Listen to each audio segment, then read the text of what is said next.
भारतीय संस्कृति में स्त्रियों के नाम के साथ देवी लिखने और संबोधित करने की परंपरा आदिकाल से चली आ रही है।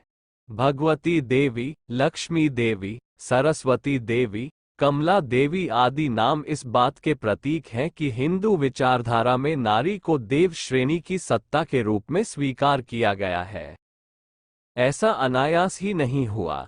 इस प्रतिष्ठा को प्राप्त करने के लिए नारियों ने चिरकाल से गहन तपश्चर्या की है।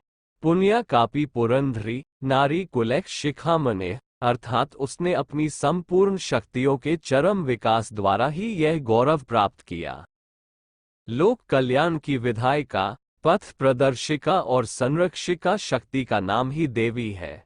अपने इस रूप में भारतीय नारी आज भी उन प्राचीन गुणों को धारण किए हुए है जिनके द्वारा अतीत काल में उसने समाज के समग्र विकास में योगदान दिया था।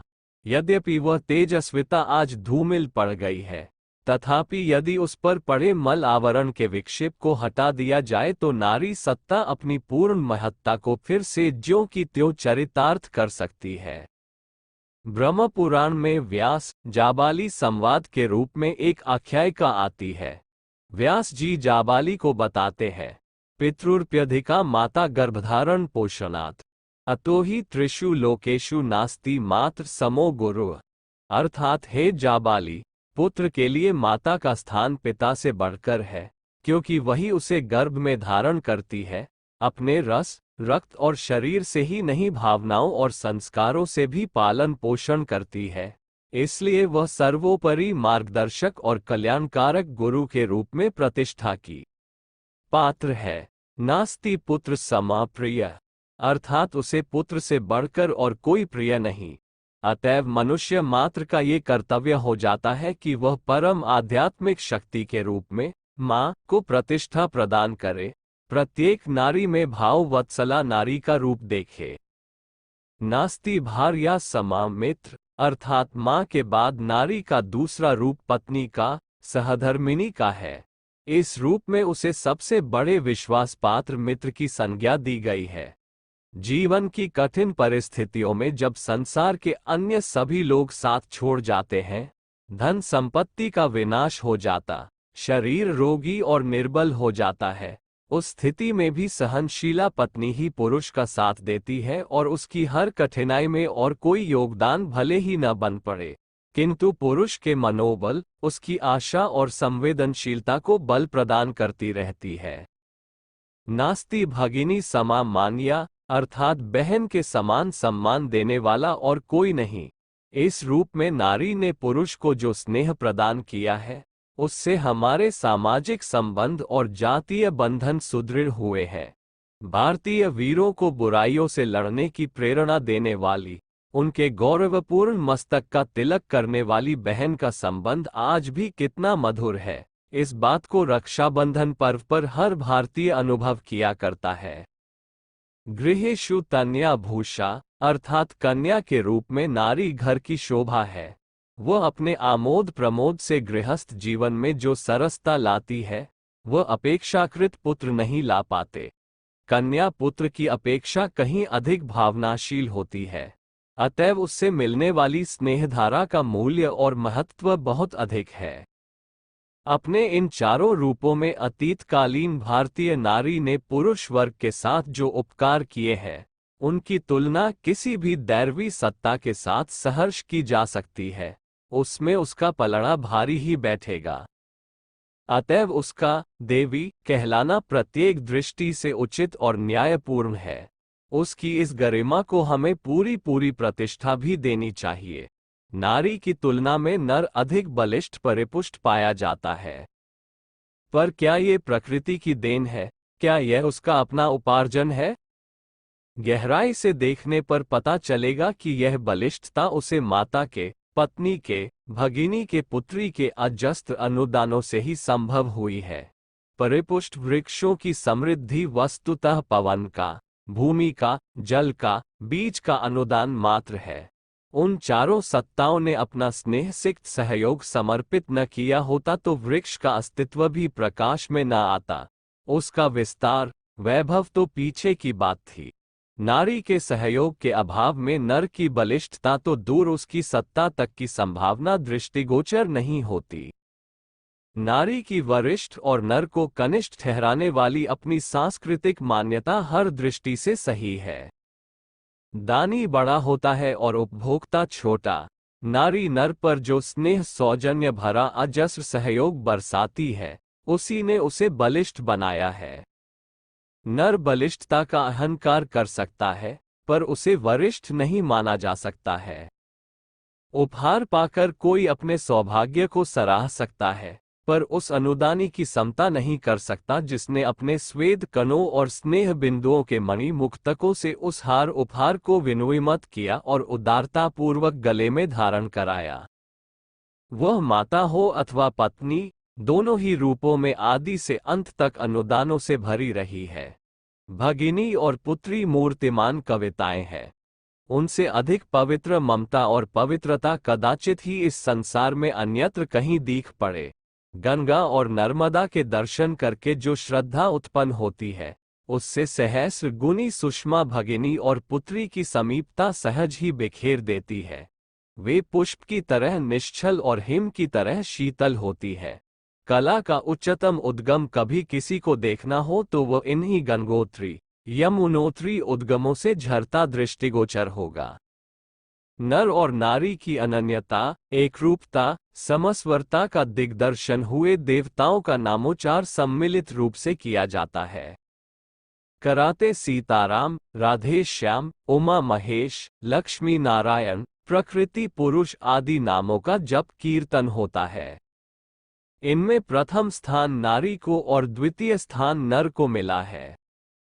इस संयुक्तता का संकेत यही है कि दोनों के समन्वय से अपूर्णता पूर्णता में विकसित होती है। गाड़ी के दो पहिए मिलकर गति उत्पन्न करते हैं, दोनों हाथों से ताली बजती है आदि उपमाओं में नर नारी की समन्विति का मूल्यांकन किया जा सकता है।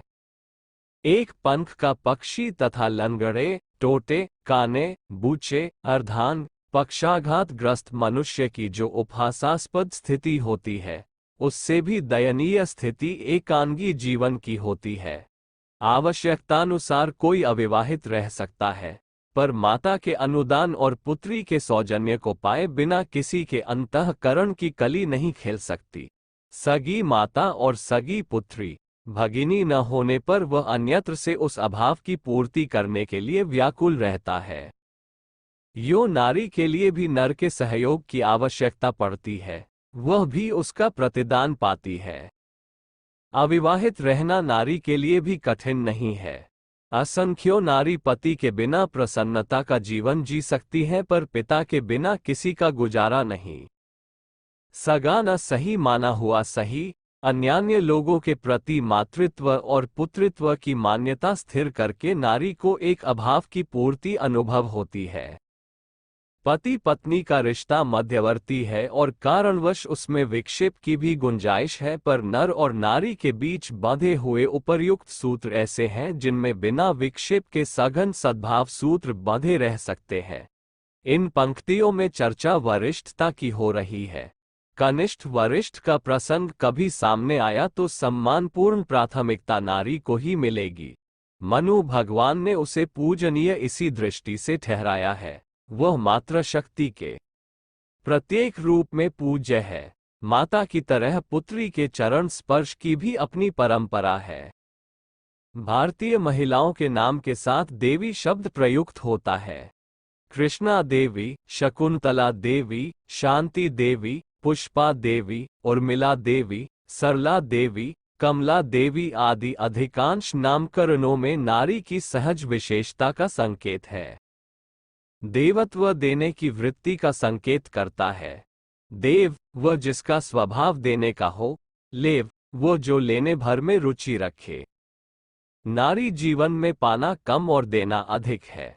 श्रम से लेकर भाव अनुदानों तक उसी का ऋण नर के ऊपर लदा रहता है। स्वभावतया नारी में दया, करुणा, ममता, सेवा, सद्भावना, उदारता, क्षमा जैसी देववृत्तियों का बाहुल्य रहता है। पाप, अपराध, स्वार्थ और क्रूर कर्मों में उसका भाग न्यूनतम ही रहता है। निष्ठुर नृशंसता के कुकृत्यों में नर ही आगे रहता है। नारी उनसे विरत ही रहती है और नर को भी अपनी सामर्थ्य भर अनाचार से रोकती रहती है। ये देववृत्ति उसे जन्मजात रूप से ईश्वर प्रदत्त उपहार के रूप में मिली है। अस्तु, देवी शब्द से संबोधन हर दृष्टि से उचित ही है। नामकरणों में देवी शब्द की संलग्नता इस दृष्टि से सार्थक ही ठहरती है। आध्यात्मिक उपासनाओं में प्रातः सायं संध्या कृत्य को अनिवार्य माना गया है और यह संध्या गायत्री के जप के बिना हो ही नहीं सकती। वेद माता गायत्री को आदिशक्ति के रूप में माना गया है। ज्ञान विज्ञान सब कुछ उसी से विस्तृत हुआ है। शिखा और सूत्र हिंदू धर्म के दोनों ही प्रतीक गायत्री के विग्रह हैं। इनके उपरांत सरस्वती, लक्ष्मी, काली की त्रिविध देव सत्ता है। शक्ति साधना और शक्तिपीठों के रूप में अन्यान्य उपासनाओं का विस्तार हुआ है। देव उपासनाओं में भी उनके शक्ति तत्व को ही सक्रिय सक्षम माना गया है। प्रकारांतर से पूरा अध्यात्म विज्ञान शक्ति साधना के रूप में मूर्तिमान है। एकाकी शक्तिपीठ तो है, पर एकाकी देवता हनुमान आदि एक दो ही दृष्टिगोचर होते हैं। 3 प्रत्यक्ष देवताओं में माता, पिता और गुरु का उल्लेख हुआ है। इन तीनों में माता प्रथम है। ये स्थापना इसलिए है कि मनुष्य को अपने प्रथम उपकारकर्ता के प्रति कृतज्ञतापूर्वक नमन करने का स्मरण सदा ही बना रहे। नारी ब्रह्मविद्या है, श्रद्धा है, शक्ति है, पवित्रता है, कला है और वह सब कुछ है जो इस संसार में सर्वश्रेष्ठ के रूप में दृष्टिगोचर होता है। नारी कामधेनु है, अन्नपूर्णा है, सिद्धि है, ऋद्धि है और वह सब कुछ है जो मानव प्राणी के समस्त अभावों, कष्टों और संकटों के निवारण करने में समर्थ है। यदि उसे श्रद्धासिक्त सद्भावना से सींचा जाए तो ये सोमलता विश्व के कण कण को स्वर्गीय परिस्थितियों से ओतप्रोत कर सकती है। पिछले कुछ वर्षों से यह मान्यता चली आ रही है कि नर वरिष्ठ और नारी कनिष्ठ है। ये बात कठोर शारीरिक श्रम की क्षमता के क्षेत्र में ही सही उतरती है। बाकी 99% क्षेत्रों में गलत है।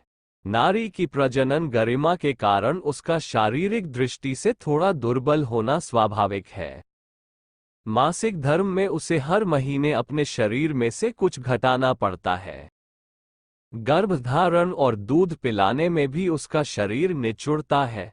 पुरुष को इस प्रकार खर्च नहीं करना पड़ता, इसलिए वह शारीरिक दृष्टि से मजबूत बना रहता है।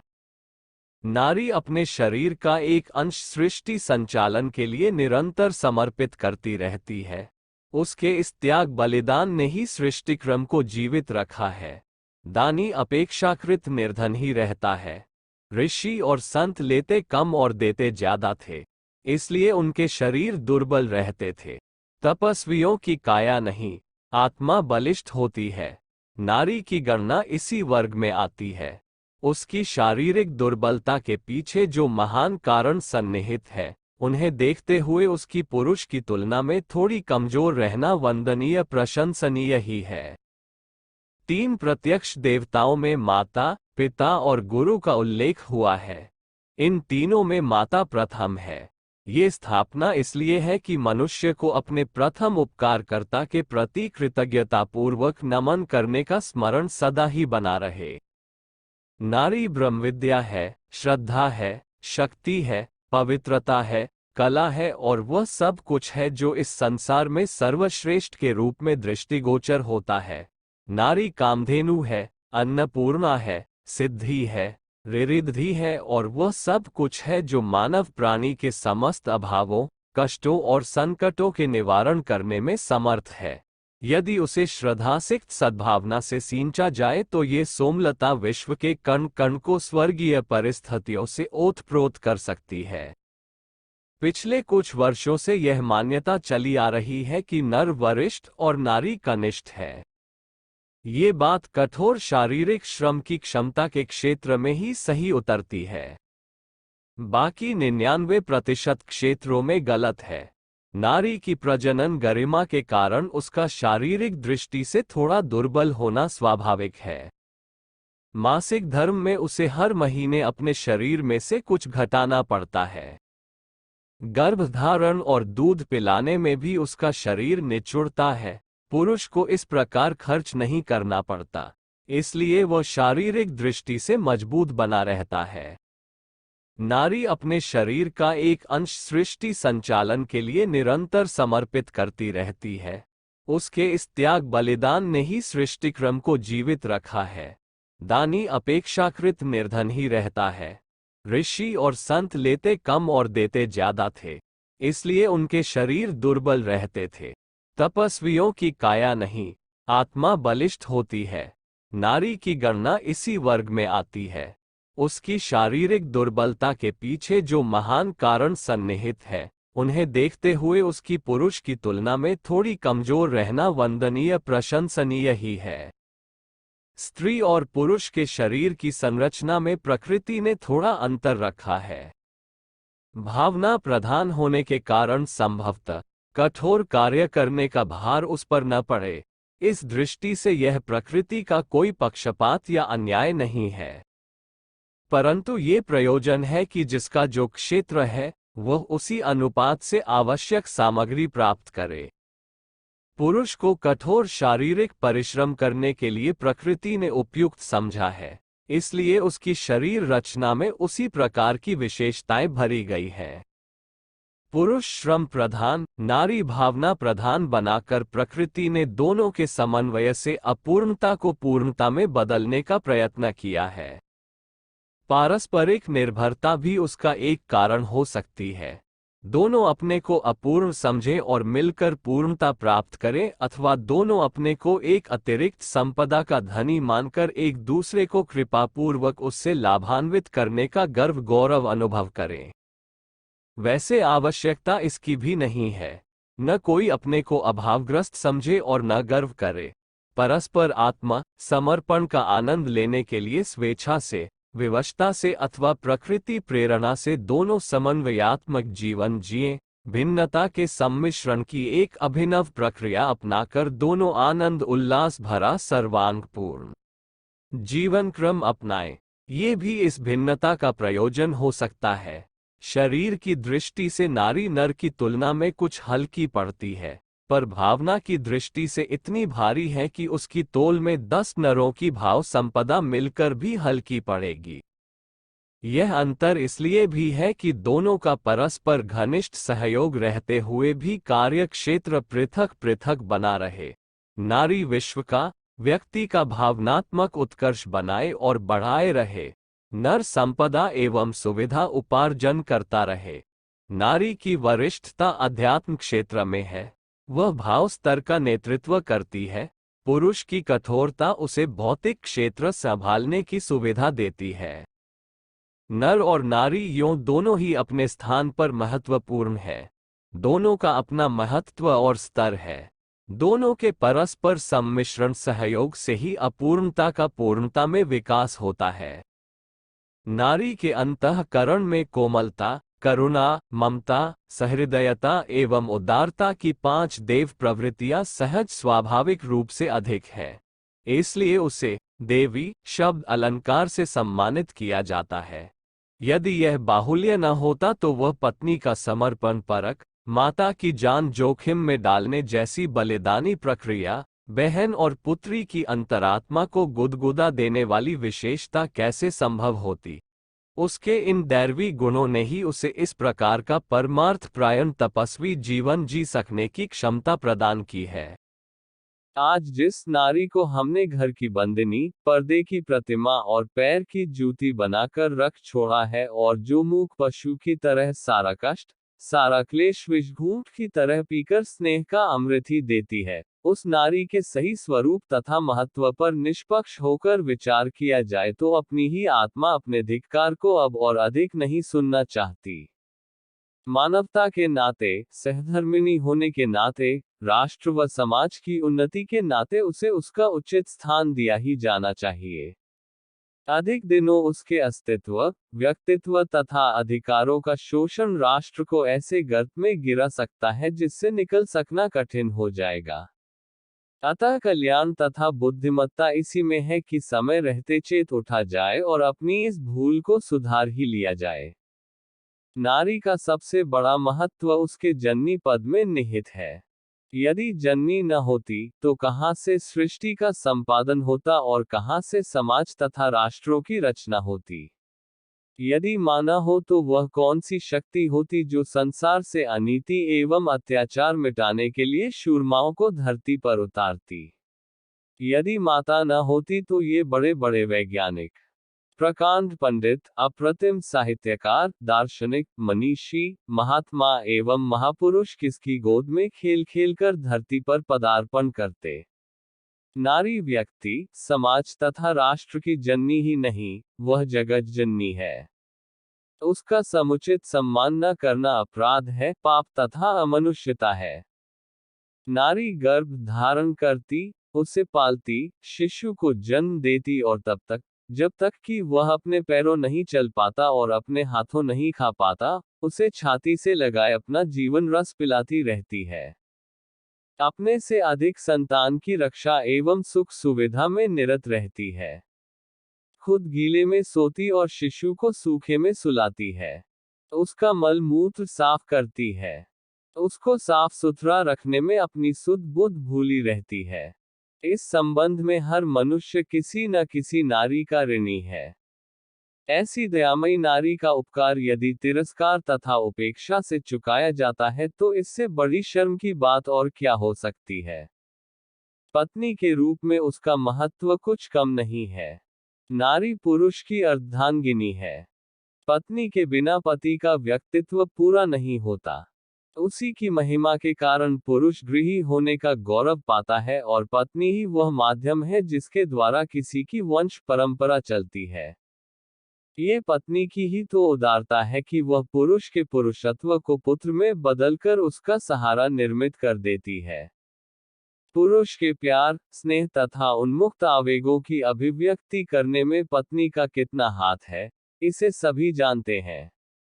परेशानी, निराशा, आपत्ति अथवा जीवन के निविड़ अंधकार में वह पत्नी के सिवाय कौन है जो अपनी मुस्कानों से उजेला कर दिया करे, अपने प्यार तथा स्नेह से हृदय में नवजीवन जगाकर आश्वासन प्रदान करता रहे। पत्नी का सहयोग पुरुष के सुख में चार चांद लगा देता है और डैक में वह उसकी साझीदार बनकर हाथ बटाया करती है।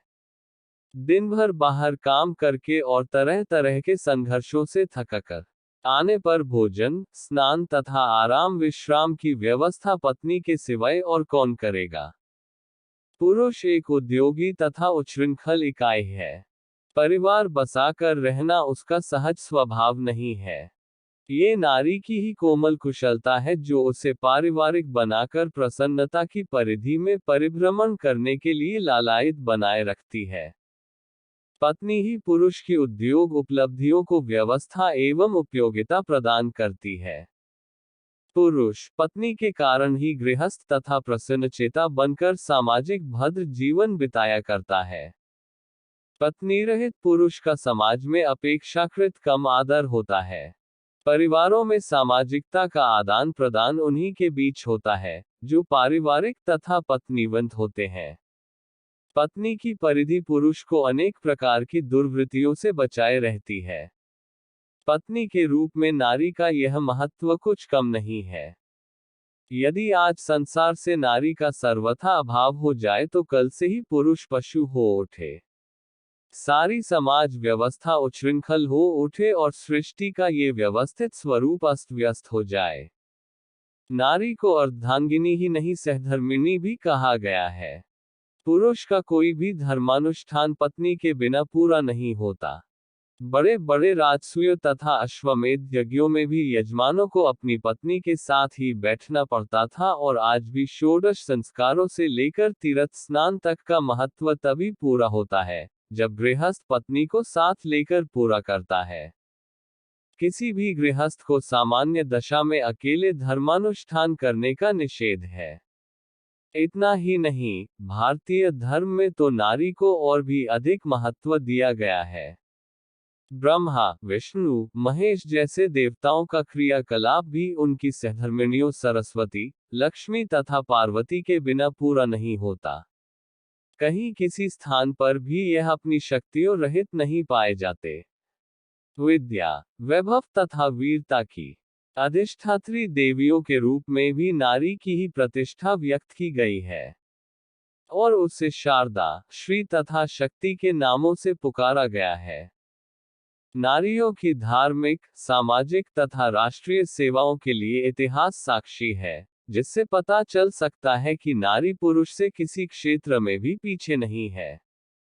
अनुसुया, गागी, मैत्रेयी, शत्रुपा, अहिल्या, मदलसा आदि धार्मिक, सीता, सावित्री, द्रौपदी, दमयंती आदि पौराणिक तथा पद्मावती, वीरबला, वीरमती, लक्ष्मीबाई व निवेदिता, कस्तूरबा प्रभृति नारियां राष्ट्रीय व सामाजिक क्षेत्र की प्रकाशुति तारिकाएं हैं।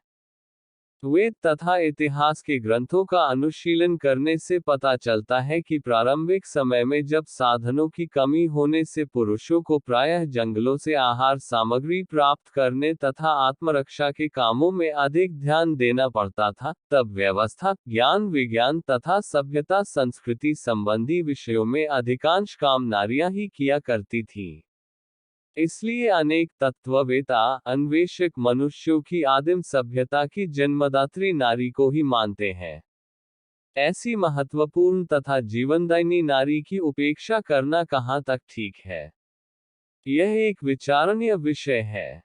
नारी अपने विभिन्न रूपों में सदैव मानव जाति के लिए त्याग, बलिदान, स्नेह, श्रद्धा, धैर्य, सहिष्णुता का जीवन बिताती रही है। नारी धरा पर स्वर्गीय ज्योति की साकार मानी गई है। उसकी वाणी जीवन के लिए अमृत स्रोत है। उसके नेत्रों में करुणा, सरलता और आनंद के दर्शन होते हैं। उसके हाथ में संसार की समस्त निराशा और कटुता मिटाने की क्षमता है। नारी संतप्त हृदय के लिए शीतल छाया और स्नेह सौजन्य की साकार प्रतिमा है। नारी पुरुष की पूरक सत्ता है। वह मनुष्य की सबसे बड़ी शक्ति है, उसके बिना पुरुष का जीवन अपूर्ण है। नारी ही उसे पूर्ण बनाती है। जब पुरुष का जीवन अंधकार युक्त हो जाता है तो नारी की संवेदनापूर्ण मुस्कान उसमें उजिला बिखेर देती है। पुरुष के कर्तव्य युक्त शुष्क जीवन की वह सरसता तथा उजड़ी जिंदगी की हरियाली मानी गई है। नारी के वास्तविक स्वरूप पर विचार करने से विदित होता है कि वह पुरुष के लिए पूरक सत्ता ही नहीं, वरन उर्वरक भूमि के रूप में भी उसकी उन्नति, प्रगति तथा कल्याण का साधन बनती है। स्वयं प्रकृति ही नारी के रूप में सृष्टि के निर्माण, पालन पोषण और संवर्धन का कार्य कर रही है। इसलिए नारी की गरिमा गिराने का अर्थ है अपनी उद्गम शक्ति की गरिमा को गिराना। जो अपनी जननी, भगिनी, दुहिता और अपनी जीवन सहचरी की गरिमा को गिरा सकता है, उसकी स्वयं की गरिमा का फिर क्या आधार शेष रहता है? अविकसित माँ, असंस्कृत बहन, उपेक्षित बेटी और अपरिष्कृत मनोभूमि की पत्नी के साथ रहकर भी भला कोई व्यक्ति अपनी श्रेष्ठता का दंभ रखे, डींग हाँके तो उस पर हंसने के सिवाय किया भी क्या जा सकता है? नारी के किसी भी रूप की गरिमा घटाने पर पुरुष को घाटा ही घाटा उठाना पड़ता है। नारी के विकास में ही उसका अपना हित सन्निहित है। विकास की समान अधिकारिणी नारी। एक पक्ष प्रबल है, दूसरा निर्बल, एक आश्रयदाता है, दूसरा आश्रित, एक स्वामी है, दूसरा सेवक, एक प्रमुख है, दूसरा गौण। जब तक हमारे दिलों में यह मान्यता घर किए रहेगी, तब तक समस्या का समाधान संभव नहीं। नर नारी जीवन सत्ता के दो समान तत्व हैं। दोनों का अन्योन्याश्रित संबंध है। व्यवस्था, विवेक और नैसर्गिक गुणों की दृष्टि से कार्य विभाजन तो हो सकता है, पर यह कोई सनातन नियम नहीं है कि पुरुष अधिकार प्रधान जीवन जिए और नारी उसकी क्रीतदासी बनकर जीवन का भार ढोए। पुरुष स्वभाव से संघर्षशील भूमिका निभाता है। इसके लिए प्रकृति ने उसे अधिक शक्ति दी है। नारी में भावनाओं की, मानवीय संवेदना की मात्रा अधिक होती है, इसलिए व्यवहारिक जीवन में उसके छलावे की संभावनाएं अधिक हैं। स्त्री स्वभाव से कोमल और पुरुष कठोर होता है। मनीषियों के इसी तत्वचिंतन ने यह व्यवस्था दी कि पुरुष उपार्जन का, श्रम का, बाह्य व्यवस्था का कार्य संभाले और नारी गृह व्यवस्था, गृह सुसज्जा तथा परिवार पालन का उत्तरदायित्व संभाले। बच्चों के विकास और कौटुंबिक जीवन में जिस कोमलता तथा सरसता की आवश्यकता होती है, वह कार्य जिस कुशलता से नारी संपन्न कर सकती है, पुरुष नहीं। पर यह उत्तरदायित्व उपार्जन जैसे कठोर कर्मों के उत्तरदायित्वों से कहीं अधिक महत्वपूर्ण है। अतएव उनके लिए भी वही योग्यताएं आवश्यक और अनिवार्य हैं जो बाह्य क्षेत्र की जिम्मेदारियां संभालने के लिए। बाह्य क्षेत्रों में आवश्यक शिक्षा का उद्देश्य यह है कि अपनी जानकारी बढ़े, दृष्टिकोण चौड़ा हो ताकि उचित निष्कर्ष निकाले जा सके। गृह व्यवस्था में उससे कहीं अधिक सूझबूझ की आवश्यकता होती है। इसलिए नारी का शिक्षित और स्वाध्यायशील होना पुरुषों से कम आवश्यक नहीं, किंतु इसे दुर्भाग्य ही कहा जाएगा कि अपने देश में नारी शिक्षा का स्तर बहुत ही चिंताजनक है।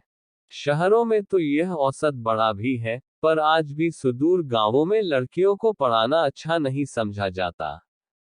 एक तो कन्या विद्यालयों का इस देश में वैसे ही अभाव है, जहां है भी वहां अपने संकीर्ण दृष्टिकोण के कारण लोग कन्याओं को पढ़ाना अच्छा नहीं समझते।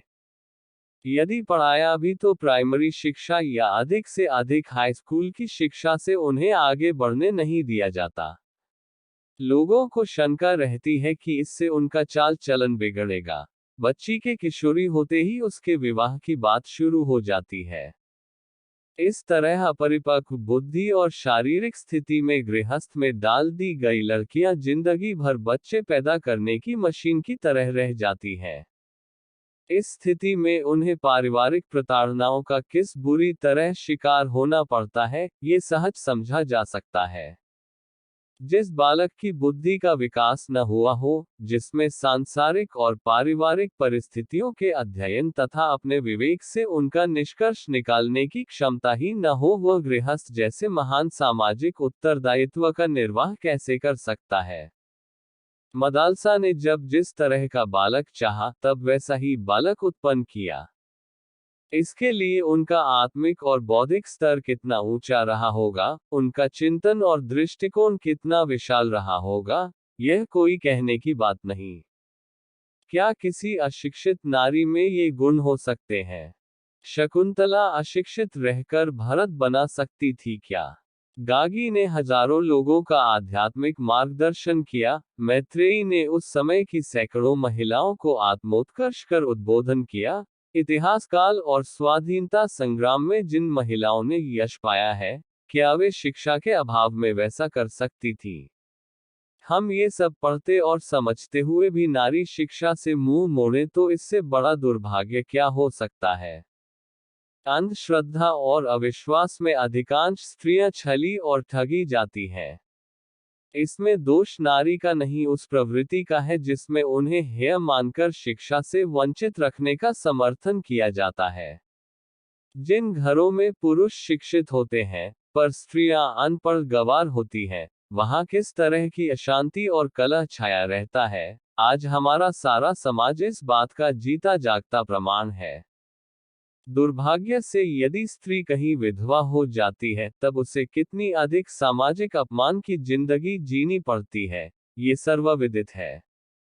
यदि स्त्री शिक्षित है, तब वह स्वाभिमान पूर्वक अपने आश्रितों का भरण पोषण कर सकती है, पर इस स्थिति के विपरीत वह सामाजिक अनाचार बढ़ाने में सहायक ही होती है। अतएव शिक्षा के क्षेत्र में उसे समता का अधिकार दिया जाना आवश्यक ही नहीं, अनिवार्य भी है। इस बात की आवश्यकता नहीं कि उन्हें कीमती आभूषण, श्रृंगार प्रसाधन, मनोरंजन और विनोद अधिक मात्रा में दिया जाए। मूल आवश्यकता उन्हें बौद्धिक क्षमता संपन्न बनाने की है। इसके लिए उन्हें शिक्षा दीक्षा के समान अवसर प्रदान किए बिना काम नहीं चलेगा। पुरुषों की तरह ही उन्हें उच्च शिक्षा की सुविधाएं जुटाई जानी चाहिए। निरक्षर महिलाओं को भी साक्षर बनाने का व्यापक अभियान चलाया जाना चाहिए, ताकि मानसिक दासता के अभिशाप से मुक्त हुआ जा सके। कन्या शिक्षा में आज अपढ़ महिलाएं ही अधिक बाधक हैं। साक्षरता अभियान द्वारा उनकी इस कमी को सुधारा जाना आवश्यक है। इस दशा में किसी भी तरह की आनाकानी अपने लिए, कुटुंब और समाज के लिए हानिकारक ही हो सकती है। शिक्षा साक्षरता के अभाव में वह आगे बढ़ने की बात तो क्या सोच पाएगी, बल्कि सामान्य गृहस्थ संबंध भी नहीं निभा पाएगी। सास ससुर देवरानी जेठानी तथा अपने और संयुक्त कुटुंब के दूसरे सदस्यों के साथ किस तरह व्यवहार बर्ताव किया जाए, ये भी नहीं समझ सकेगी। शिक्षा का उद्देश्य नौकरी करना और पैसा कमाना ही नहीं, सर्वतोमुखी प्रगति के लिए बौद्धिक आधार तैयार करना होता है। इसलिए नारी शिक्षा के क्षेत्र में पुरुष के समान ही अधिकारी है। उसे इस अधिकार से वंचित रखकर कतई आगे नहीं बढ़ा जा सकता। शिक्षित कन्या अपने माता पिता का घर भी संवारती है और अपनी ससुराल को भी सुसज्जित रखती है। शिक्षित नारी अपने बच्चों की व्यवस्था, गृहसज्जा तथा पति की सच्ची सहायिका के रूप में कहीं अधिक सुरुचिपूर्ण भाग ले सकती है। आवश्यकता पड़ने पर कठिन समय में वह स्वयं आगे बढ़कर गृहस्थी की आजीविका का सहारा भी हो सकती है। अशिक्षित नारी तो घर बाहर सर्वत्र भार और अंधकार ही बन सकती है। यही हमारे समाज में हो रहा है। नारी को इस नरक कुंड से उबारने का अर्थ अपने समाज को ही उबारना होगा। संतान न होने पर संतान के लिए बच्चों की बीमारी के समय अनिष्टकारी ग्रहों के शमन के लिए और टोने टोटकों के लिए जो सुइयों, धूर्त ओझाओं, ज्योतिषियों और सयाने दीवानों के चक्कर में पड़कर अपना धन, शील और संसार नष्ट करती हैं, उनका विश्लेषण कर कितनी ही बार देख लिया गया। मूल में नारी की शिक्षा का अभाव ही कारण बना।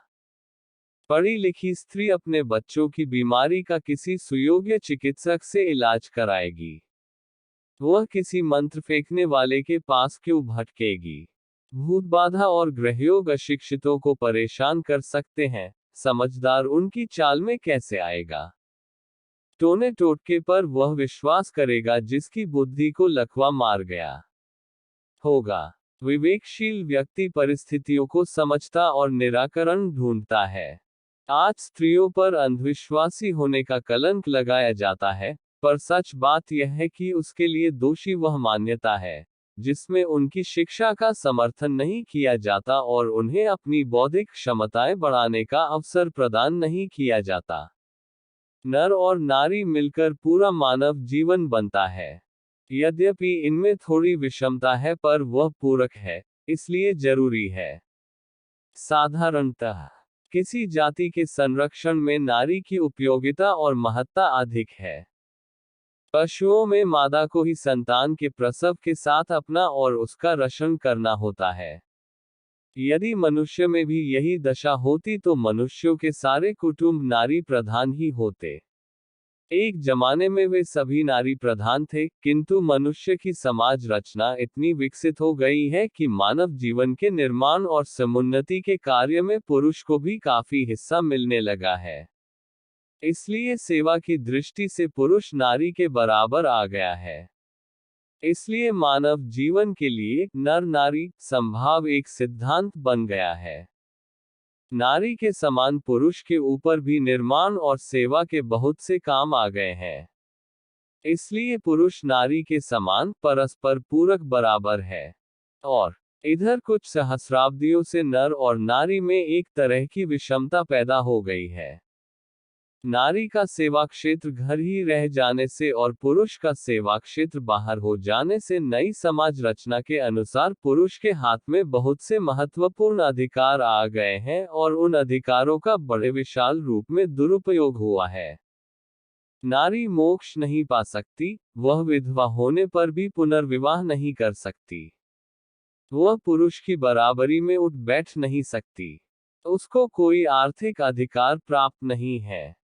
किसी तरह के ऊंचे पद उसे दिए नहीं जा सकते इत्यादि विषमताएं जो कि बिल्कुल अन्यायपूर्ण है, हर घर में घर किए बैठी है। इन्हें हटाना मानव समाज की मानवता के लिए, अधिक से अधिक मनुष्यों के सुख के लिए जरूरी है। आखिर नारियां आधी दुनिया तो है ही, अगर आधी दुनिया इस तरह दलित और पीड़ित रहे तो मनुष्य समाज को सुखी कैसे कह सकते हैं।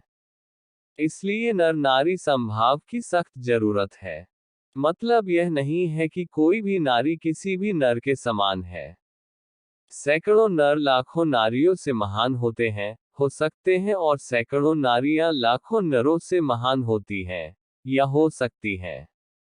नर नारी समभाव का अर्थ इतना ही है कि नर हो या नारी, उसके गुणों और सेवाओं का उचित मूल्यांकन किया जाए और सिर्फ नारियां या नर होने के कारण किसी पद या अधिकार से किसी को वंचित न किया जाए। नर नारी समभाव के व्यवहारिक रूप के लिए निम्नलिखित सूचनाएं उपयोगी है। 1. नर और नारी के साथ व्यवहार गुण, योग्यता और सेवा के अनुरूप होना चाहिए। नारी नारी होने के कारण किसी अधिकार व गौरव से वंचित न रहे। 2. संपत्ति के ऊपर नारी का भी अधिकार होना चाहिए।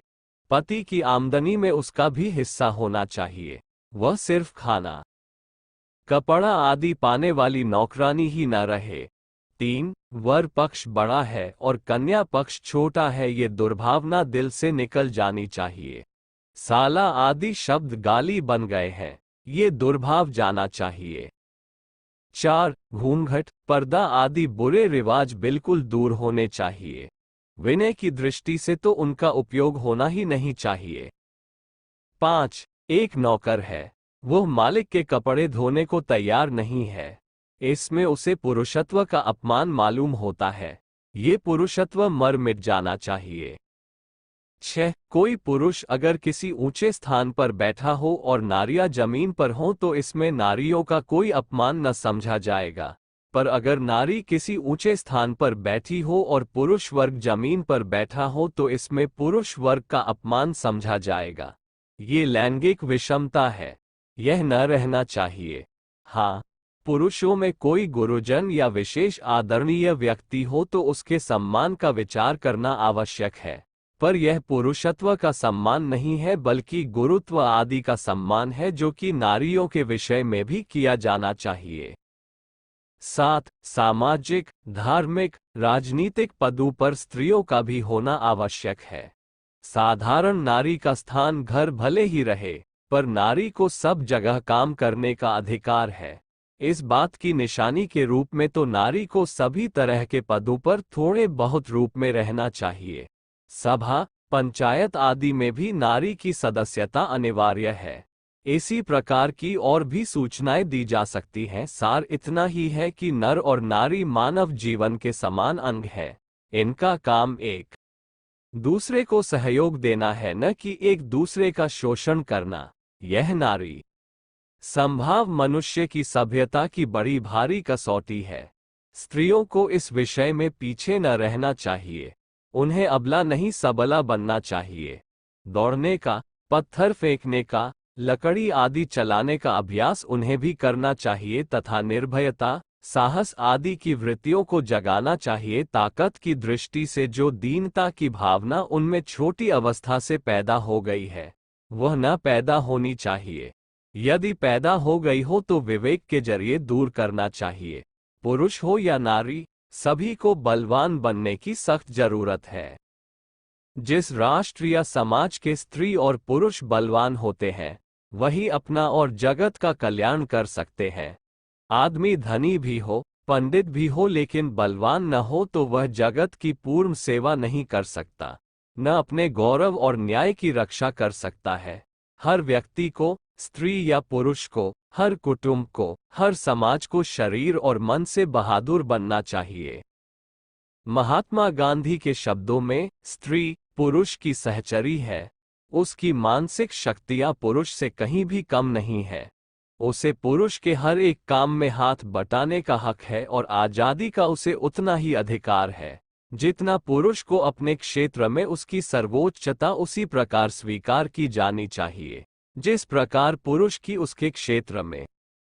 मैं स्त्रियों के अधिकारों के मामले में कोई समझौता स्वीकार नहीं कर सकता। मेरी राय में कानून की तरफ से स्त्री के लिए ऐसी कोई रुकावट न होनी चाहिए जो पुरुष के लिए नहीं है। मैं लड़कों और लड़कियों के साथ बिल्कुल बराबरी के दर्जे का बर्ताव चाहूंगा। स्त्री और पुरुष का दर्जा समान है, पर वे एक नहीं है। वे ऐसी अनुपम जोड़ी है जिसमें प्रत्येक एक दूसरे का पूरक है। वे एक दूसरे के लिए आश्रय रूप है, यहाँ तक कि एक के बिना दूसरे की हस्ती की कल्पना ही नहीं की जा सकती।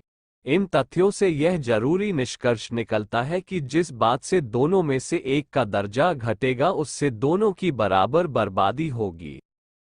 स्त्री जाति के प्रति अन्यायपूर्ण भेदभाव युगधर्म के खिलाफ है। लड़के के जन्म पर खुशियां मनाने और लड़की के जन्म पर शोक करने का मुझे कोई कारण नहीं दिखता। दोनों ही भगवान की देन है। दोनों को जीवन का समान अधिकार है और संसार का प्रवाह जारी रखने के लिए दोनों की एक सी जरूरत है। स्त्री को अबला कहना उसकी मानहानि करना है। ये पुरुष का स्त्री के प्रति अन्याय है। यदि बल का अर्थ पशु बल है तो बेशक स्त्री पुरुष से कमजोर है, क्योंकि उसमें पशुता कम है। लेकिन अगर बल का अर्थ नैतिक बल है तो स्त्री पुरुष से बेहद ऊंची है। क्या उसकी सहज बोध की शक्ति पुरुष से अधिक नहीं है? क्या उसकी त्याग शक्ति पुरुष से ज्यादा नहीं है? क्या उसकी सहिष्णुता और उसका साहस पुरुष को पीछे नहीं छोड़ देता? उसके बिना पुरुष की हस्ती ही संभव नहीं हो सकती थी। अगर अहिंसा हमारे जीवन का धर्म है तो भविष्य स्त्री के हाथों में है। स्त्रियां अपने आप को पुरुषों की गुलाम या उनसे गिरी हुई क्यों माने? विविध भाषाओं में स्त्रियों के लिए प्रचलित शब्दों और मुहावरों में उन्हें पुरुष का आधा अंग कहा गया है और उसी तर्क के अनुसार पुरुष स्त्री का आधा अंग है। वे दो अलग अलग हस्तियां नहीं हैं, बल्कि एक ही हस्ती के दो हिस्से हैं। अंग्रेजी भाषा ने तो एक कदम और आगे बढ़कर स्त्री को पुरुष का अधिक अच्छा अंग कहा है। हिंदुस्तान में पर्दे की प्रथा बहुत पुरानी नहीं है और ये हिंदुओं के पतन काल में चली है। जिस जमाने में गर्वीली द्रौपदी और निष्कलंक सीता मौजूद थी, उस जमाने में पर्दा नहीं हो सकता था। गागी पर्दे में बैठकर शास्त्रार्थ नहीं कर सकती थी। हिंदुस्तान में पर्दा सब जगह आज भी नहीं है। दक्षिण भारत, गुजरात और पंजाब में इसे कोई जानता भी नहीं। किसानों में भी इसको कोई नहीं जानता और इन प्रांतों में और किसानों में स्त्रियों को जो बहुत कुछ आज़ादी मिली हुई है उससे कोई बिगाड़ होता नहीं सुना गया। और न यही कहना उचित होगा कि दुनिया के दूसरे भागों में पर्दा न होने के कारण वहां के स्त्री पुरुष यहाँ से कम सदाचारी है। पत्नी पति की गुलाम नहीं, साथी है। वो उसकी अर्धांगिनी, सहकारी और मित्र है। पति के अधिकार और कर्तव्य दोनों में उसका बराबर हिस्सा है। इसलिए उनकी जिम्मेदारियां एक दूसरे के प्रति और दुनिया के प्रति भी एक सी और पारस्परिक होना चाहिए। सीता महर्षि वाल्मीकि के आश्रम में परित्यक्त जीवनयापन कर रही थी। तब की बात है। एक दिन महर्षि के आश्रम में विश्वावरा नाम की ब्रह्मवादिनी तपस्विनी का पदार्पण हुआ। विश्वावरा अयोध्या का परिव्राजन कर लौटी थी, सो आध्यात्मिक जिज्ञासाओं की अपेक्षा सीता की सहेलियों के मन में श्रीराम के वृतांत जानने का कुतूहल जाग उठा। वे सब विदुषी विश्वावरा के समीप गई और पूछने लगी, अथ रामभद्रः किमाचार, अर्थात भद्रे, अब रामचंद्र क्या करते हैं? तेन राज्ञा राजक्रतुर्श्वमेधः प्रकांतः, अर्थात हे आर्यपुत्रियों, वे इन दिनों अश्वमेध यज्ञ की तैयारी कर रहे हैं। विश्वावरा ने उनकी जिज्ञासा का समाधान करते हुए उत्तर दिया, किंतु इस उत्तर से तो उनका कुतूहल और भी प्रखर हो उठा। वे पूछने लगी, हंत परिणीतमपि, ओह, तो उन्होंने दूसरा विवाह भी कर लिया, क्योंकि यज्ञ तो बिना पत्नी के पूर्ण होता ही नहीं। आचार्य विश्वावरा उनका संदेह निवारण करते हुए बोली, शांत भू, नहीं नहीं नहीं नहीं, ऐसा नहीं। कतही यज्ञे सहधर्मचारिणी, तो फिर उनके यज्ञ में उनकी सहधर्मचारिणी कौन है? विश्वावरा ने तब बताया कि इस निमित्त सोने की सीता जी की प्रतिमा बनाई गई है। इस आख्यान से यह स्पष्ट है कि प्राचीन काल में स्त्रियों को न केवल अपने आध्यात्मिक विकास का पूर्ण अधिकार था, अपितु जिस आयोजन में पत्नी का नारी का सहयोग नहीं होता था, वह अपूर्ण माना जाता था। जातीय वर्चस्व और संतति सर्वगुण संपन्नता के जो मौलिक आधार रहे हैं, उनमें ये प्रमुख बात थी कि यहाँ की, इस देश की नारी आध्यात्मिक क्षमताओं में पुरुष से रत्ती भर कम न थी। ऐसा तभी संभव हुआ जब उसे अपनी क्षमताओं के लिए पूर्ण अवसर दिए गए, यथेष्ट स्वायत्तता प्रदान की गई। तात्विक दृष्टि से स्त्री पुरुष में कोई भेद नहीं है। शारीरिक अवयवों में बहुत सामान्य अंतर के अतिरिक्त चर्म, रक्त, मांस, मज्जा, नाड़ियां आदि स्थूल धातुएं तथा प्राण, वाक, मन, तेजस आदि सूक्ष्म तत्व दोनों में ही एक समान है। सम्मोहन तंत्र में इस तथ्य को और स्पष्ट करते हुए कहा गया है, एक ज्योतिर्भूत द्वेधा राधा माधव नामकम, अर्थात स्त्री व पुरुष नाम से विख्यात दोनों ही प्राणी एक ही तेज की दो किरणें हैं। आध्यात्मिक विकास की कल्पना में इस प्राण ज्योति अथवा आत्मतत्व के विकास की विधि व्यवस्था ही सन्निहित है। यदि पुरुषों को बार बार इस बात की प्रेरणा दी जाती है कि वह अपनी चेष्टाएं और कौशल मात्र नाशवान शारीरिक सुख और भौतिक समुन्नति में नियोजित न करें, अपितु अपनी पालौकिक सत्ता को समझने विभिन्न प्रकार के तप और योगाभ्यास द्वारा उसको विकसित करने की भी चेष्टा करें, तो यही प्रेरणा समान रूप से नारी को भी दी जानी चाहिए। उसे अपने इस परमार्थ प्रयोजन की तैयारी में बाधा उत्पन्न नहीं करनी चाहिए। जो लोग धार्मिक मान्यताओं की दुहाई देकर नारी को धार्मिक प्रयोजन के लिए निषिद्ध बताते हैं, वे भूलते हैं कि भारतीय जीवन पद्धति के आदि व्याख्याकार महर्षि मनु ने क्रमशः सूक्तों में जहां उन्हें संपत्ति खर्च करने का, गृह व्यवस्था का अधिकार दिया है, वहां उन्हें मृत्यु पर्यंत पुरुष के साथ साथ धार्मिक कार्यों में परस्पर समानता का भी अधिकार दिया है। मनुष्य शरीर की रचना परमात्मा की सर्वोत्तम कृति है। उसे ज्ञान विज्ञान, कला कौशल, स्नेह सहयोग, बुद्धि और आत्मा की जो क्षमताएं उपलब्ध है, उनकी सार्थकता इसी में है कि वह संसार में गौरवपूर्ण जीवन जिए और जब इस संसार का परित्याग करे, उससे पूर्व ये तैयारी कर ले जिससे मृत्यु के समय उसे किसी प्रकार का पश्चाताप न करना पड़े। पश्चाताप दोनों ही प्रकार से हो सकता है। एक, सांसारिक कामनाएं पूर्ण न होने के कारण विषयों में, इंद्रिय सुखों में अथवा भौतिक उपलब्धियों में मन अटका रह सकता है। 2, सारा जीवन पाप और प्रताड़ना में बीत जाए और पारमार्थिक जीवन के विकास के लिए बिल्कुल प्रयत्नशील न हुआ जाए। इन दोनों अवस्थाओं का सामना केवल पुरुष को ही नहीं करना पड़ता, स्त्रियों को भी करना पड़ता है।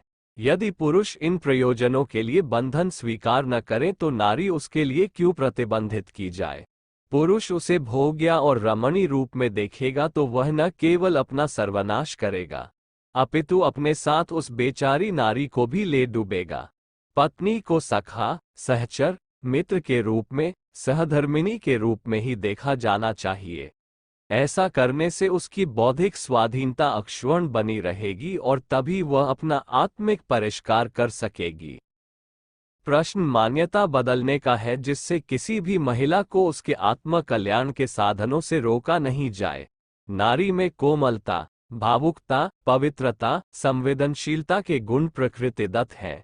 ये पुरुष में कम मात्रा में पाए जाते हैं, अतएव उसके लिए किन्हीं बड़े और कष्टसाध्य साधन अनुष्ठान भी अभीष्ट नहीं, पर उस पर गृहस्थी का, प्रजनन का, अशिक्षा और अज्ञान का, बंधनों का इतना बोझ नहीं लादा जाना चाहिए जिससे वह अपनी नैसर्गिक योग्यताएं खो बैठे। ये स्थिति व्यक्ति और समाज दोनों के लिए ही घातक है। संतति निर्माण और गृह व्यवस्था के अधिकांश उत्तरदायित्व नारी पर आते हैं। हर व्यक्ति यह आशा करता है कि उसकी संतान श्रेष्ठ और सद्गुणी हो, विनीत और मेधावी हो। ये सभी आध्यात्मिक संपदाएं हैं। बच्चों में उनका तभी विकास संभव है जब मां स्वयं भी इन गुणों से परिपूर्ण हो। पिता एक बार प्रतिगामी हो तो भी आत्मिक प्रतिभा संपन्न मां पुत्र को श्रेष्ठ बना सकती है, पर दुर्गुणी और अज्ञानग्रस्त मां से कैसा भी तपस्वी पिता हो, बच्चे को आत्महीन होने से नहीं बचा सकता। हिरण्यकशिपु के घर प्रहलाद जैसा भक्त होना नारी की उनकी धर्मप्राण माता कयाधु की योग्यता का प्रमाण है। महाराज ऋतध्वज विलासी थे, पर उनकी धर्मपत्नी मदालसा ने अपना आध्यात्मिक तेजस्विता के कारण अपने बच्चों को जब जैसा चाहा वैसा बनाया। हनुमान अंजनी के पुत्र थे। उन्हें इतना शक्तिशाली और भक्त बनाने का श्रेय उनकी मां का ही है। ये संपूर्ण उदाहरण इस बात के प्रमाण है कि भावी पीढ़ी के विकास के लिए माता का नारी का न केवल शिक्षित होना आवश्यक है, अपितु उसका आध्यात्मिक क्षमताओं से परिपूर्ण होना भी अनिवार्य है। इसके लिए उसे समान सुविधाएं और अवसर उपलब्ध होने चाहिए। उन्हें धार्मिक क्रियाकलापों से प्रतिबंधित करना अपनी भावी संतान के साथ अन्याय और उसके जातीय वर्चस्व को ही प्रतिबंधित करना है। भारतीय संस्कृति में नारी की गरिमा यह सही है कि मध्य युग में अपने देश में पतनशील प्रवृत्तियों के विकासक्रम में सामाजिक संरचना हर प्रकार से दूषित होती गई और सुविधा प्राप्त शक्तिशाली वर्ग ने अपनी अंध मान्यताएं शेष वर्ग पर थोपने के लिए हर संभव हथकंडे अपनाए। एक और जहां धन संपदा थोड़े से लोगों के हाथों में केंद्रित कर शेष को उनका मुंह जोहते रहने वाला बना डाला गया, वहीं धर्मशास्त्रों में भी पुरोहितों द्वारा मनचाहे अंश जुड़वाए गए। लेकिन प्राचीन ग्रंथों में नारी के लिए प्रयुक्त सभी शब्दों की व्युत्पत्ति पर ही यदि विचार करें तो भी स्पष्ट हो जाएगा कि मध्यकालीन अंधकार युग से पहले अपने यहाँ महिलाओं के प्रति समाजशास्त्रियों का मनोभाव क्या था। सबसे पहले महिला शब्द को ही ले मह जोड़ इल्च जोड़ आ महिला। मह का अर्थ श्रेष्ठ या पूजा है, पूज्य श्रेष्ठ जो है वही महिला। लौकिक संस्कृत में आदर देने के लिए स्त्रियों के लिए मान्या शब्द का प्रयोग किया जाता है। यह वस्तुतः वैदिक संस्कृत के मेना शब्द से बना है। ऋग्वेद में मेना शब्द नारी अर्थ का वाचक है। में इसकी व्युत्पत्ति दी गई है, मानेयंती एना पुरुषा स्माइली फेस, अर्थात पुरुष इनका आदर करते हैं, इसलिए इन्हें मेना कहते हैं। इसी प्रकार स्वी अर्थ का बोधक गना शब्द भी ऋग्वेद में आया है, जो देव पत्नियों के लिए प्रयुक्त है, किंतु ब्राह्मण ग्रंथों में यही शब्द मानवी के लिए प्रयुक्त है, जिसकी यास्क ने व्याख्या की है गना गच्छन्ति एनाः, पुरुष ही उनके पास जाते हैं, सम्मान पूर्वक बात करते हैं, उसे पुरुष से अनुनय की आवश्यकता नहीं पड़ती। स्त्री शब्द तो सर्वाधिक प्रचलित है। महर्षि पतंजलि के अनुसार स्त्यास्यति अस्या गर्भ इति स्त्री, उसके भीतर गर्भ की स्थिति होने से उसे स्त्री कहा गया है।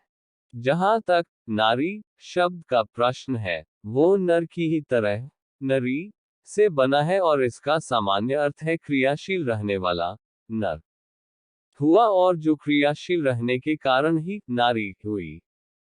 जी गति करे, हलचल करे, वह नर एवं नारी। किंतु ऋग्वेद में नु का प्रयोग नेतृत्व करने, दान देने और वीरता करने के अर्थ में किया गया। उस दृष्टि से नर और नारी में यही तीनों विशेषताएं होनी चाहिए। सुंदरी शब्द ऋग्वेद में सूत्री का विकसित रूप है। सुनरी उषा को कहा गया है, अर्थात शोभा वाली। ललना और मानिनी शब्द तो स्पष्ट ही है। जिसकी इच्छा शक्ति प्रबल हो वह ललना, और जिसमें स्वाभिमान हो वह मानिनी। ये तो हुए शब्द। अब यदि प्राचीन ग्रंथों में नारी के प्रति व्यक्त उद्गार देखें तो स्पष्ट हो जाता है कि नारी के व्यक्तित्व के प्रति सम्मान का भाव उनमें है, और उसे सदैव एक स्वतंत्र चेतन सत्ता के रूप में ही स्मरण किया गया है, मध्ययुग की तरह किसी पदार्थवत नहीं। जहां स्त्रियों की पूजा होती है, वहां देवता निवास करते हैं। ऐसा कहने वाली मनुस्मृति में ये भी कहा गया है कि स्त्री की प्रसन्नता से ही घर भर में उल्लास मुखरित होता है। यदि वह विषण उदास रही तो चतुर्दिक अवसाद घिर आता है। पद्म पुराण में कहा गया है, पत्नी के समान हितकारी और दुखों से उबारने वाला न तो कोई पुण्य है, न तीर्थ है, और न ही सुखा शतपथ। ब्राह्मण में कहा है, ग्रहा व पल्य प्रतिष्ठा, अर्थात पत्नी से ही घर की प्रतिष्ठा है। वृहत संहिता में कहा गया है, अर्थात सती स्त्री अपने पति का ही नहीं, अपने उत्कृष्ट आचरण की प्रत्यक्ष प्रेरणा से सहस्रों पुरुषों का उद्धार यानी श्रेष्ठता की दिशा का मार्गदर्शन करती है। सप्तशती चंडी और देवी भागवत में कहा गया, समस्त स्त्रियां और समस्त विद्याएं देवी रूप ही हैं। बृहदारण्यक उपनिषद में उपाख्यान है कि जब परम सत्ता को अकेले अच्छा नहीं लगा तो उसने अपने को दो भागों में विभक्त किया। यही दो भाग पति पत्नी बने। व्यास संहिता में कहा है कि पत्नी के प्राप्त होने के पूर्व तक पुरुष अधूरा। तंत्र शास्त्र में अर्धनारीश्वर का ध्यान विधान है। मनुस्मृति में तो यहाँ तक कहा है कि स्त्री और श्री में कोई भेद। मनुस्मृति बृहदारण्यक उपनिषद में पंडिता पुत्री की कामना की गई है और उसकी विधि कथित है। श्रीमद् भागवत के अनुसार वैवस्वत मनु की धर्मपत्नी ने पुत्रेष्टि यज्ञ के समय कन्या उत्पन्न होने की याचना की। श्रीमद् भागवत। इसी यज्ञ से इला की उत्पत्ति हुई। इस प्रकार स्पष्ट है कि नारी के प्रति अपने प्राचीन पूर्वजों के मन में सम्मान और समता की भावना थी। उसके प्रति हीन भाव रखने का कोई प्रश्न ही नहीं। यो तो व्यवहारिक यथार्थ यह है कि जिसके पास सामाजिक प्रभुता होती है, उसी का सब सम्मान करते हैं। इसलिए नारी की उपेक्षित स्थिति के लिए शास्त्रों आदि को दोष देने और अर्थहीन विवाद खड़े करते रहने तथा ठोस कार्य कुछ न करने के स्थान पर आवश्यकता इस बात की है कि नारी को पुनः सक्षम समर्थ बनाया जाए। पश्चिमी सभ्यता से प्रभावित पाश्चात्य संस्कृति के अंधभक्त भारतीय जीवन दर्शन और संस्कृति पर प्रायः यह आरोप लगाते हैं कि यहाँ नारियों की सदैव उपेक्षा की गई और उन्हें दूसरे दर्जे का प्राणी समझा गया। इसी कारण आज के समय में भारतीय नारी विदेशों की तुलना में अधिक पिछड़ी और हीन स्थिति में है। भारतीय नारी की वर्तमान अवस्था दूसरे देशों की अपेक्षा अधिक बुरी दशा में है। ये बात तो ठीक है, पर इसके लिए भारतीय संस्कृति की आधारभूत मान्यताओं को दोषी नहीं ठहराया जा सकता, क्योंकि उसमें तो हर स्थान पर नारी की गरिमा को प्रतिष्ठापित किया गया है तथा उसे पुरुष से कम नहीं बल्कि ऊंचा ही माना गया है। प्रश्न उठता है कि यदि यह बात सही है तो फिर भारतीय नारी दीनहीन दुर्दशाग्रस्त स्थिति में क्यों है? इसके लिए यदि हमारे जीवन मूल्य जिम्मेदार नहीं है तो क्या कारण है कि भारतीय नारी को घर की चहारदीवारी में ही अपना सारा जीवन व्यतीत करना पड़ता है और क्यों प्रमुखापेक्षी रहना पड़ता है? ये स्थिति भारतीय संस्कृति के और भारतीय जीवन मूल्यों के कारण नहीं बनी है, बल्कि देश काल और समाज में आए परिवर्तनों के कारण, पुरुष समाज के उद्धत अहंकार के कारण ही निर्मित हुई है। भारतीय मनीषियों ने तो नर और नारी में कभी कहीं कोई भेद नहीं किया है। उन्होंने तो नर और नारी दोनों में ही एक ही तत्व का अस्तित्व, एक ही चेतना की छाया देखी है तथा माना और प्रतिपादित किया है कि सभी प्राणियों में आत्मतत्व ही प्रधान है तथा आत्मतत्व का कोई लिंग, कोई वर्ण नहीं होता। धर्म ग्रंथों में जगह जगह सर्वव्यापी आत्मचेतना की प्रतिच्छाया के दर्शन होते हैं तथा यह व्यक्त होता है कि वह सभी जीवों में समान रूप से व्याप्त है। महर्षियों ने गाया है, जो सब भूतों में रहता हुआ भी सबसे पृथक है, जिसे सारे भूत नहीं जानते, सारे भूत जिसका शरीर है, जो सब भूतों में स्थित होकर उनका नियंत्रण करता है, वह तेरी आत्मा है। वह सब में व्याप्त है और किसी में भी विशेष अविशेष नहीं है। धर्म ग्रंथों में प्रायः सभी स्थानों पर इसी तरह के प्रतिपादन भरे पड़े हैं। फिर किस आधार पर कहा जा सकता है कि हमारी संस्कृति में तात्विक दृष्टि से ही नर और नारी में भेद किया गया है? ये भी मान लिया जाए कि उपर्युक्त प्रतिपादन मात्र सैद्धांतिक या तात्विक आधार पर ही किया गया, लेकिन उसे व्यवहार में उतारने के लिए कोई कठिनाई समझी गई, जिससे नर और नारी में व्यवहारिक अंतर रखा गया। यह मानने का भी कोई आधार नहीं है, क्योंकि शास्त्रों ने कदम कदम पर नर और नारी को एक ही सत्ता के दो अंग, एक ही गाड़ी के दो पहिए और एक ही सिक्के के दो पहलुओं की तरह परस्पर अविच्छिन्न, अभिन्न तथा अद्वैत माना है। भारतीय मनीषियों ने नर और नारी के अभेद समानता का सिद्धांत प्रतिपादित करते हुए बताया है कि सृष्टि नियमता ने सृष्टि संचालन की सुविधा के लिए ही अपने आप को पृथक पृथक विशेषताओं के साथ दो अलग इकाइयों में विभक्त किया है। उपनिषदकार ने कहा है, प्रश्नोपनिषद, जब प्रजापति ने प्रजा उत्पन्न करने की कामना की तो उसने सबसे पहले युग्म बनाया। एक का नाम रई था और दूसरे का प्राण। बस इसी रथी और प्राण से ही सारा संसार निर्मित हुआ है। और भी कहा है, आदित्य प्राण स्वरूप है और रई चंद्रमा स्वरूप। भगवान मनु का भी यह कथन। मनुस्मृति, प्रभु ने अपनी देह अर्थात व्यक्त स्वरूप के दो भाग किए। उनमें एक भाग पुरुष हुआ और दूसरा नारी। उस नारी भाग में से विराट जगत का उत्पादन किया। सृष्टि संचालन और मनुष्य के निर्माण में इस प्रकार नारी की भूमिका न केवल समान मानी गई, वरन उसकी भूमिका को शास्त्रकार ने विशिष्ट भी कहा है। परिवार में तो उसका अग्रणी स्थान है ही। संतान से संबंधित संरक्षकों, अभिभावकों में उसे सर्वोपरि स्थान दिया गया है। मनुस्मृति में कहा है, उपाध्याय से आचार्य 10 गुना श्रेष्ठ है और आचार्य से 100 गुना पिता। परंतु माता पिता से भी सहस्र गुनी श्रेष्ठ, वंद्य और पूज्य है। इसमें कोई अतिशयोक्ति नहीं है कि माता संतान के लिए सबसे अच्छी और सर्वाधिक हितैषी संरक्षिका है। ये तथ्य तो सर्वविदित ही है कि संतान के व्यक्तित्व पर माता का ही सर्वाधिक प्रभाव पड़ता है। वह संतान को मनचाही दिशा दे सकती है तथा उसे आदर्श सांचे में ढालकर समाज के लिए महत् योगदान दे सकती है। इस तथ्य को प्रतिपादित करने वाले कितने ही उदाहरण इतिहास में भरे पड़े, जब माताओं ने अपनी संतानों को समर्थ व्यक्तित्व प्रदान किया तथा उनके माध्यम से समाज और राष्ट्र को उनकी महती सेवा करने वाले व्यक्तित्व दिए। सुभद्रा, कौशल्या, देवकी से लेकर गांधी और विनोबा की माताओं तक इस आदर्श की एक सुदीर्घ परंपरा है। भारतीय मनीषियों की दृष्टि से ये तथ्य जरा भी ओझल नहीं रहा है। उसके महान उत्तरदायित्वों को लेकर तो यहाँ तक कह दिया है कि वह केवल माँ ही नहीं है बल्कि शक्ति स्वरूपा है। नारी शक्ति स्वरूपा है और उसका प्रधान कार्यक्षेत्र परिवार है।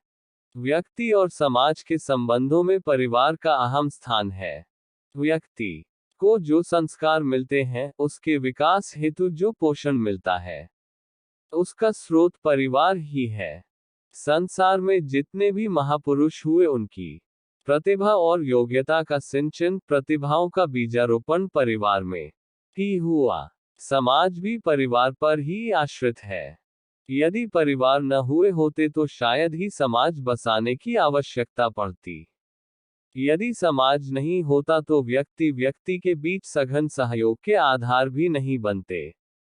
ऐसी स्थिति में समाज ने आज तक जो प्रगति की है, सभ्यता और संस्कृति का जो विकास हुआ है, वह शायद ही संभव हुआ होता। कहने का आशय ये कि परिवार समाज संस्था की मूल इकाई है और शास्त्रकार ने उसका भी आधार नारी को ही बताया है। कहा गया है, घर घर नहीं है, वह तो मिट्टी है, जिस कारण गृह की प्रतिष्ठा है वह गृहिणी ही घर है। उसी से घर का अस्तित्व है। इसलिए ऋषि महर्षियों ने परिवार के सभी व्यक्तियों को निर्देश दिया है कि वे नारी का सम्मान तथा आदर करें। गृहिणी का निरादर तथा अवमानना करने की भर्त्सना भी की गई है और उसके दुष्परिणाम मनुस्मृति अपमानित होकर या उत्पीड़ित किए जाने पर स्त्रियां जिन घरों को शाप देती हैं, वे घर कृत्या अभिचार अर्थात कर्मों द्वारा किए गए तांत्रिक प्रयोगों से नष्ट हुए के समान बिल्कुल ही उन्मूलित हो जाते हैं। इसलिए पर्व, त्योहारों और उत्सवों के अतिरिक्त सामान्य दिनों में भी स्त्री को हर प्रकार से संतुष्ट रखना चाहिए। गृह व्यवस्था का सूत्र संचालन जिन हाथों में केंद्रित है, उसका संतुलन बिगड़ जाने पर ऐसा होना अस्वाभाविक भी नहीं है। इसके साथ ही शास्त्रकार ने नारी के कर्तव्यों और उत्तरदायित्वों का विवेचन भी इस प्रकार किया है। मनुस्मृति स्त्री को चाहिए कि सदा प्रसन्नमुख रहे, गृह कार्यों को दक्षतापूर्वक निपटाए तथा परिवार के प्रत्येक सदस्य को सुसंस्कारी बनाने के लिए यत्न करे। गृह संपदा का, परिवार की आर्थिक स्थिति का जहां अनावश्यक अपव्यय होता हो उसे दृढ़तापूर्वक रोके। इसके साथ ही नारी के कर्तव्यों और उत्तरदायित्वों में वे सभी तत्व समाविष्ट हो जाते हैं जिनका संबंध छोटे छोटे विषयों से भी है, और इन सभी विषयों से संबंधित जिम्मेदारियां निभाने का दायित्व नारी पर ही रहता है। ये दायित्व निभा लेना कोई आसान कार्य नहीं। पुरुष के जिम्मे केवल उपार्जन और पारिवारिक आवश्यकताओं के लिए साधन भर जुटा देने की जिम्मेदारी है, जबकि गृहिणी को किस वस्तु का किस प्रकार उपयोग किया जाए, ये देखने के साथ साथ परिवार के सदस्यों में संस्कारशीलता तथा उनके व्यक्तित्व निर्माण संबंधी आवश्यकताओं पर भी समुचित ध्यान देना पड़ता है। इसके लिए न केवल अपनी सामर्थ्य का संपूर्ण उपयोग करना आवश्यक है, अपितु परिवार के अन्य सदस्यों का स्नेह, श्रद्धा और सम्मान भरा सहयोग भी चाहिए। शास्त्रकारों ने गृहिणी के साथ कदम कदम पर सहयोग और सम्मान करने का निर्देश दिया है तथा उसी आधार पर परिवार में सुख, शांति व सुव्यवस्था की स्थापना को संभव बताया है। यदि कुलोन्नयने सरसम मनो, यदि विलास कलासु कुतूहलम, यदि निजत्वम वीप्सितनिकदा कुरु सता श्रुतशीलवती तदा। यदि तुम चाहते हो कि तुम्हारे कुल की उन्नति हो, यदि तुम अपना और अपनी संतान का कल्याण करना चाहते हो तो अपनी कन्या को विद्या, धर्म और शील से युक्त करो। मनुस्मृति में कहा गया है। मनुस्मृति पिता, भाई, पति और देवर जो भी कोई परिवार में हो, यदि वे अपना कल्याण चाहते हैं तो उन्हें चाहिए कि वे स्त्रियों का सम्मान करें और उन्हें प्रसन्न रखें। जहां स्त्रियों का सत्कार होता है वहां देवता निवास करते हैं, और जहां उनका सत्कार नहीं होता वहां सारी क्रियाएं निष्फल हो जाती हैं। इन सब उदाहरणों के आधार पर भारतीय संस्कृति में नारी के स्थान को आसानी से समझा जा सकता है, लेकिन इन आधारों पर आधारित मान्यताएं वर्तमान समाज में कहीं भी दृष्टिगोचर नहीं होती। इस स्थिति को अविलंब बदला जाना चाहिए। नारी ब्रह्मवर्चस्व की समान अधिकारिणी। भारतीय संस्कृति पग पग पर नारी जाति की वरिष्ठता और तेजस्विता स्वीकार करती है। हमारी आचार संहिता में जहां उसे अपनी गरिमा अक्षुण्ण बनाए रखने के लिए बार बार सावधान किया गया है, वहां पुरुषों पर भी समान रूप से यह उत्तरदायित्व डाला गया है कि वे स्वयं भी पवित्रता का आचरण बनाए रखें। पुरुष जाति का पतन ही नारी को गर्त में धकेलता है, अतएव उनकी अपेक्षाकृत जिम्मेदारी अधिक है। वशिष्ठ स्मृति सती साध्वी नारी में समस्त देवताओं का तेज रहता है। उसके चरणों में समस्त तीर्थ मस्तक झुकाते हैं। महाभारत काल में सेना में सैनिकों की तथा शासन में पदाधिकारियों की नियुक्ति करते समय उनका अकपत्नी व्रत पालन करना आवश्यक माना जाता था। नियुक्ति करने वाला अधिकारी शासन में प्रवेश पाने वालों से कहता है, महाभारत, अकपत्नी व्रत का पालन करने वाला निष्पाप आस्तिक व्यक्ति ही यहाँ प्रवेश पा सकेगा। मात्र वीरता या उच्च कुल में उत्पन्न होने के कारण किसी की नियुक्ति न हो सकेगी। सीता के पश्चात राम ने दूसरी पत्नी स्वीकार नहीं की। प्रत्येक यज्ञ में पत्नी के स्थान पर सोने की सीता रखी जाती थी। रामायण में पत्नीव्रत धर्म की महत्ता के कितने ही प्रसंग आते पत्नी का परित्याग करने वाले, उसे त्रास देने वाले भारतीय धर्मानुसार निंदित ठहराए गए हैं। उनकी भर्त्सना की गई है और दंडनीय बताया गया है। स्कंद पुराण। जो निर्दोष कुलांगना धर्मपत्नी का त्याग करके परस्त्री में आसक्त होता है, वह भी दूसरे जन्म में स्त्री योनि में जन्म लेकर विधवा होता है। जो पुरुष अपनी सुशीला स्त्री को छोड़ देता है, वह मृत्यु के पश्चात बंध्या स्त्री होता है। जो नारी से द्वेष करते हैं, उसे अपमानित करते हैं, उनका सिर कट जाता है। प्रार्थना करने पर भी उसको एक मुट्ठी अन्न नहीं मिलता, क्योंकि नारी ही तीनों लोकों की जननी है, वह लोक्य रूपिणी है। वही समस्त जगत की जननी, धात्री और उत्पन्न करने वाली है।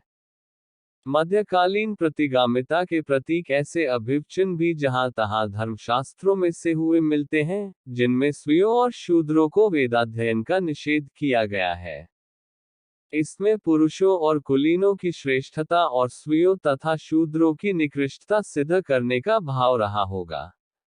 गायत्री मंत्र भी वेद मंत्र है। इसलिए जब वेदाधिकार छिना तो गायत्री मंत्र की उपासना करने का भी उनके लिए निषेध हो गया।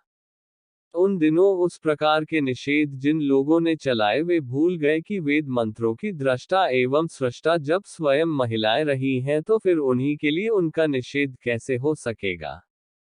यज्ञोपवीत तो यज्ञ और गायत्री का सम्मिश्रित प्रतीक है। उसका धारण करना पुरुषों और स्त्रियों के लिए समान कर्तव्य है। इसे प्रमाणित करने वाले अनेकों शास्त्रार्थ चिन्ह उपलब्ध होते हैं।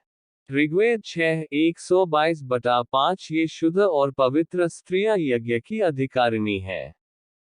ऋग्वेद स्त्री पुरुष को इकट्ठे प्रसन्नतापूर्वक नित्य यज्ञ करना चाहिए। भविष्य पुराण उत्तर 69 के 82, 83, 84, 85 श्लोकों में गोदान विधान का वर्णन है। उसमें उसके संकल्प में गौ स्तुति के वेद मंत्र का चारों वर्णों द्वारा समान रूप से प्रयोग करने का विधान है। ब्राह्मण क्षत्रिय विषा शूद्राना स्त्री जनेश्वर। हे पांडव, ब्राह्मण क्षत्रिय वैश्य शूद्र तथा स्त्रियों गौ की पूजा गंध पुष्प जल अक्षत कुमकुम आदि से करें और ओम माता रुद्राणात इस वेद मंत्र से गौ की अभ्यर्थना करें। मनुस्मृति 2/66 स्त्रियों के ये संपूर्ण संस्कार जो ऊपर वर्णन किए हैं बिना विचार ही कर देने चाहिए।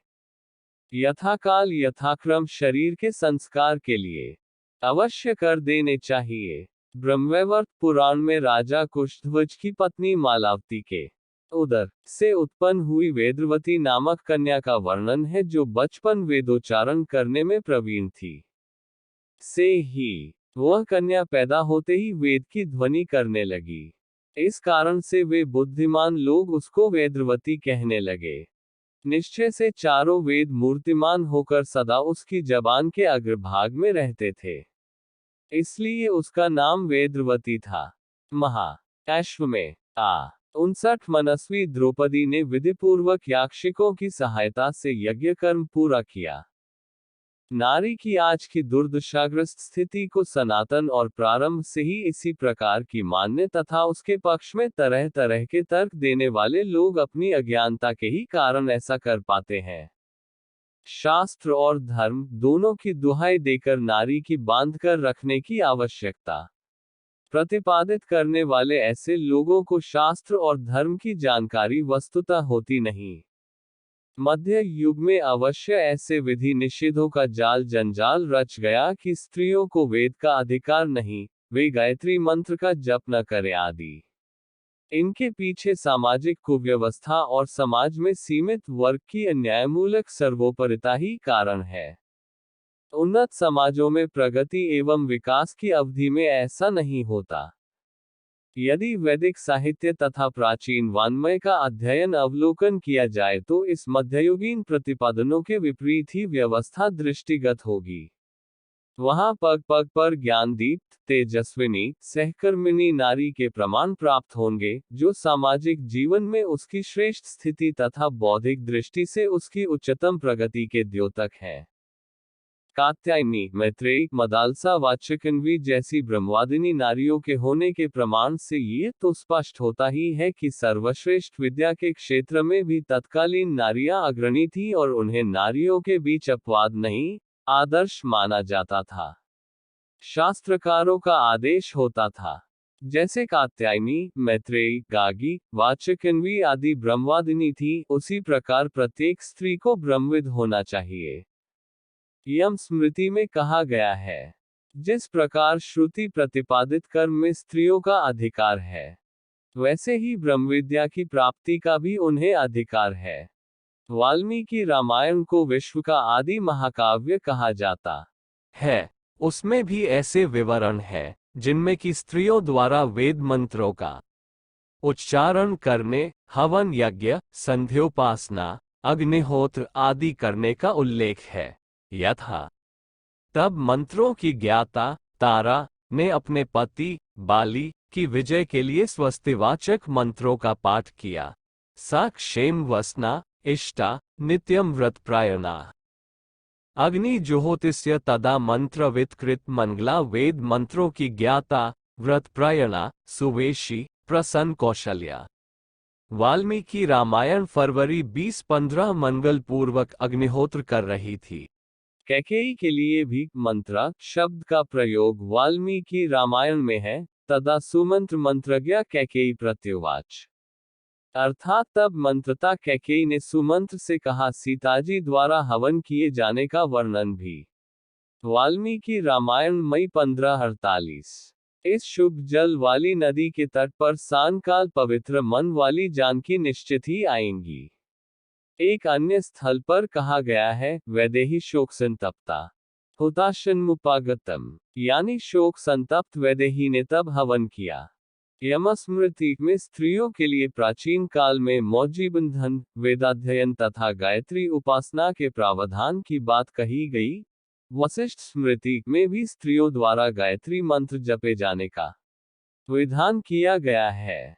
प्राचीन आर्य साहित्य को देखने पर ऐसा ज्ञात होता है कि जब अपना समाज उन्नत श्रेष्ठ स्थिति में था, तब तो नारी को पूर्णतः समान स्तर एवं अवसर प्राप्त था। कालांतर में सामाजिक व्यवस्था में विकृति तथा पक्षपात एकांगिता की स्थितियां उत्पन्न होती गई, तब नारी पर भी प्रतिबंध लगने लगे। साथ ही समाज के प्रबुद्ध वर्ग द्वारा ऐसे अन्यायपूर्ण प्रतिबंधों का खंडन भी होने लगा। इस अवधि में नारी के अधिकारों का उल्लेख धर्मशास्त्रों में मिलता है, जिसका अर्थ है कि इन अधिकारों की चर्चा आवश्यक हो गई थी। ऐसा तब ही हो सकता है जबकि उन अधिकारों को सीमित किया जा रहा हो अथवा उन पर प्रश्न चिन्ह लगाए जा रहे हो। जबकि इसके पहले की अवधि में नारी की हर स्तर पर सहभागिता की स्वाभाविक अभिव्यक्ति धर्मग्रंथों में देखी जाती है, तब उसके अलग से उल्लेख की आवश्यकता ही नहीं समझी जाती थी, क्योंकि नर और नारी के बीच विषमता की उस समाज में कोई बात ही नहीं सोची जाती थी। वैदिक युग में ऐसे ही स्वाभाविक सामाजिक संबंधों के प्रमाण मिलते हैं। वेदों में ऐसे कितने ही मंत्र हैं जिनमें स्त्रीलिंग की क्रियाएं हैं। इससे यही स्पष्ट होता है कि ये मंत्र महिलाओं द्वारा प्रयोग के लिए ही है। जैसे यजुर्वेद में कुमारी कन्याएं प्रभु स्मरण करती हुई श्रेष्ठ पति की कामना से यज्ञ करती हुई कहती, यजुर्वेद 6/2 हम कुमारियां परमात्मा का स्मरण करती हुई यज्ञ करती है, हमें उत्तम पति प्राप्त हो। पितृकुल से तो हमारा वियोग होगा, किंतु पतिकुल से ऐसा वियोग कभी न हो। ऐसी ही प्रार्थनाएं चारों वेदों में है। ऋग्वेद में एक मंत्र है जो स्पष्टतः स्त्रियों द्वारा उच्चारण किया जाने वाला है। ऋग्वेद 10:159-31 सूर्य के ही साथ मेरा सौभाग्य भी उदित हो, उनकी साक्षी में मैं पति को प्राप्त करूं, मैं यशस्विनी, ज्ञान संपन्न, प्रभावशाली वक्ता बनूं। पतिदेव मेरी इच्छा, ज्ञान एवं कर्म के अनुकूल ही व्यवहार करें। मेरे पुत्र शत्रुहंता हो, मेरी पुत्री विराट व्यक्तित्व वाली हो और स्वयं अपने पति के यश को बढ़ाने वाले कार्य करूं। इसी प्रकार काठक संहिता में प्रार्थना है। काठक संहिता 5 अप्रैल 23 वेद मुझे तेजस्वी कुल को सार्थक बनाने वाला समृद्धि वर्धन ज्ञान दे। वेद मुझे वीर संतति दे। वैदिक युग में नारी की पुरुषों जैसी इच्छाएं, क्रियाशीलताएं तथा ज्ञान के ऐसे प्रमाण वैदिक साहित्य में भरे पड़े हैं। विवाह के समय वर वधू जो परस्पर संकल्प करते हैं, वे भी उन दोनों की मानसिक तथा सामाजिक समानता के अनुरूप है। ऋग्वेद, अथर्ववेद में दोनों के द्वारा संयुक्त रूप से उच्चारित किए जाने वाले मंत्र हैं, जिनमें परस्पर घुल मिल जाने, प्रेमपूर्ण होने, एक व्यक्तित्व के स्वामी बनने, एक दूसरे के प्रति समर्पित, निष्ठावान रहने के संकल्प अभिव्यक्त हैं। साथ ही वर और वधू द्वारा अलग अलग कहे जाने वाले मंत्र भी हैं। एक मंत्र में वधू कहती है, अथर्ववेद 14 फरवरी 52 मैं यज्ञादि शुभ अनुष्ठान हेतु शुभ वस्त्र धारण करती हूँ। शांति, आनंद, संतति, सौभाग्य और समृद्धि की कामना करती हुई मैं सदा प्रसन्न रहूंगी। शतपथ ब्राह्मण, तैत्तिरीय संहिता आदि में स्त्रियों द्वारा उच्चारित होने वाले मंत्रों का निर्देश है। ताड्य ब्राह्मण में निर्देश है कि यज्ञ में स्त्रियां वीणा लेकर सामवेद का गान करें। श्रद्धात्यान श्रौत सूत्र में ऐसे स्पष्ट निर्देश है कि अमुक वेद मंत्रों का उच्चारण नारी करे। लाट्यान श्रौत सूत्र में विधान है कि पत्नी सामवेद के मंत्र सस्वर गाए। यज्ञ में पति पत्नी दोनों का सम्मिलित रहना आवश्यक होता है, और यज्ञ वेद मंत्रों के बिना होता नहीं।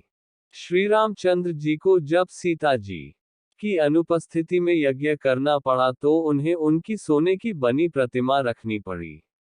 तैत्तिरीय संहिता में ये स्पष्ट कहा गया है कि यज्ञो व अश्यो पत्नी का बिना पत्नी के यज्ञ नहीं होता। इसी संहिता में एक अन्य सूक्त है, अथो अर्धवाइश आत्मनः यत पत्नी, पत्नी पति की अर्धांगिनी है, अतः उसके बिना यज्ञ अपूर्ण है। ये वैदिक युग की स्थिति थी।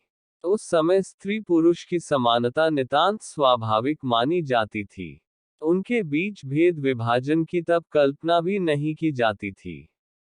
बाद में जब स्त्रियों पर प्रतिबंध लगने शुरू हुए तब उनके द्वारा वेदाध्ययन तथा ब्रह्मविद्या प्राप्ति के अधिकार भी सीमित करने की बात उठी।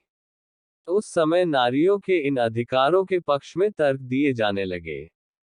ऐसे तर्कपूर्ण प्रतिपादन वैदिक काल के पश्चातवर्ती धर्म ग्रंथों में पाए। श्रेष्ठ स्त्रियों को वेद के अध्ययन एवं वैदिक कर्मकांड का उसी प्रकार अधिकार है जैसे उर्वशी, यमी, शची आदि ऋषिकाओं को प्राप्त था। भविष्य पुराण में उत्तर पर्व अप्रैल 1362-63 में कहा गया है, उत्तम आचरण वाली विधवा स्त्री वेद मंत्रों को ग्रहण करे। साधवा नारी अपने पति की अनुमति से वेद मंत्रों का पठन पाठन करे। ऐसे स्पष्ट प्रतिपादन यही तथ्य सामने रखते हैं कि प्राचीन समय में नारी का नर की ही तरह ज्ञान, तप, तेजस तथा ब्रह्मवर्चस्व में अग्रणी होना सामान्य एवं स्वाभाविक बात थी। उसे पददलित बनाने के प्रयास तो स्वयं पुरुषों के भी पतन काल में ही प्रारंभ हुए। किसी भी उन्नत समाज में दोनों की ही समान प्रगति अनिवार्य मानी जानी स्वाभाविक ही है। मात्र लौकिक और भौतिक जगत ही नहीं, धर्मोपदेश के योगाभ्यास के क्षेत्र में भी स्त्रियों पुरुष ऋषियों के समतुल्य ही अपना कार्य करती रही हैं तथा अनेकों ऋषिकाएं धर्मोपदेशिकाएं प्राचीन काल में होती रही हैं। उन्होंने इस उत्तरदायित्व का भली प्रकार निर्वाह किया है। इसके कितने ही उदाहरण पुराण शास्त्रों में मिलते हैं। महाभारत के शांति पर्व अध्याय 320 में विदुषी योग पारंगत सुलभा का एक संस्मरण इस प्रकार है। सा प्राप्य मिथिलारम्य प्रभु जन सकुलाम। वह योगिनी सन्यासिनी सुलभा जनसमूह से पूर्ण मिथिला में भिक्षा के उद्देश्य से राजा जनक के पास गई। तब राजा ने उसका स्वागत करके श्रेष्ठ आसन दिया। पांवों को धोकर उसकी पूजा की तथा श्रेष्ठ अन्न से उनको तृप्त किया। अद्भुक्तवता प्रोत्या राजाना मंत्रभिर्वृतम सर्व भाष्यविदा मध्यवादयामास भिक्षुकी सुलभत्वस्य धर्मेषु मुक्तो नेति ससंशया सत्व सत्वेन योगज्ञा प्रविवेश महीपते। प्रेम से भोजन करके मंत्रियों से युक्त राजा को सब भाष्य जानने वालों के मध्य में उन सन्यासियों ने प्रेरणा की। सुलभा को संशय हुआ कि वह राजा धर्मों से मुक्त है या नहीं। योग को जानने वाली अपने सत्य से राजा के सत्य में प्रवेश। तब उस सुलभा ने अपने नेत्रों की ज्योति से राजा के नेत्रों की ज्योति को काबू करके योग के बंधनों से राजा को बांधकर प्रेरणा की। राजा जनक भी मुस्कराता हुआ उसके भाव को अधिक जानकर अपने भाव से उसके भाव को ग्रहण कर गया। गायत्री मंत्र और वेदाधिकार से स्त्रियों को वंचित करने वाले तनिक विचार करें कि जिनने वेद मंत्रों का सृजन किया, वे ही उनके पठन पाठन से वंचित कैसे रखी जा सकती हैं। वेद मंत्रों के विनियोगों में उनके देवताओं, छंदों तथा ऋषियों का उल्लेख है। देव ऋचाओं में ढेरों ऐसी हैं जिनकी दृष्टा सृष्टा ऋषिकाएं महिलाएं हैं।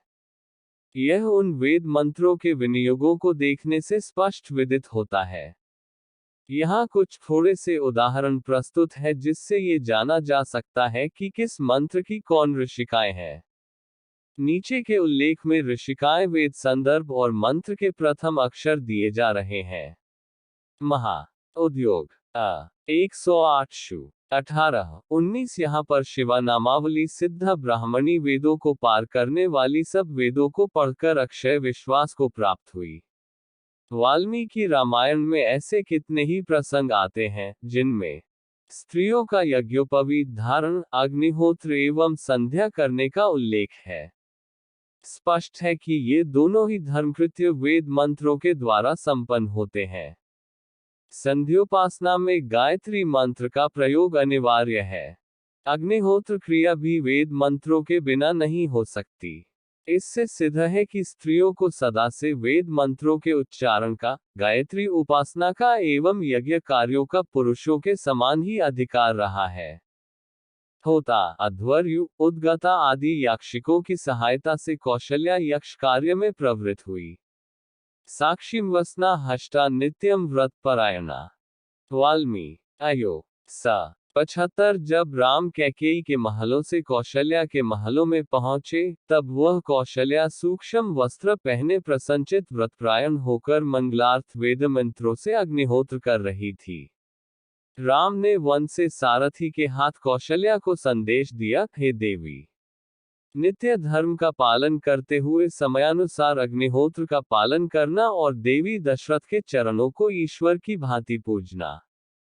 जब भरत मामा के घर से आए तब कौशल्या ने कहा, मैं स्वयं ही सुमित्रा को साथ लेकर सुखपूर्वक अग्निहोत्र को आगे करके वहीं चली जाऊंगी जहां राम है। वाल्मी सुंदर स 49। हनुमान सीता को ढूंढते ढूंढते जब अशोक वाटिका में पहुंचे तब प्रातः अनुमान किया संध्याकाल हो जाने से संध्या करने के लिए वह श्यामा संध्या सुंदरी सीता इस शुद्ध जल वाली नदी पर अवश्य आवेगी। जब हनुमान जी के पकड़े जाने का समाचार सीता को मिला तो सीता शोक से दुखित होकर अग्निहोत्र करने चली गई।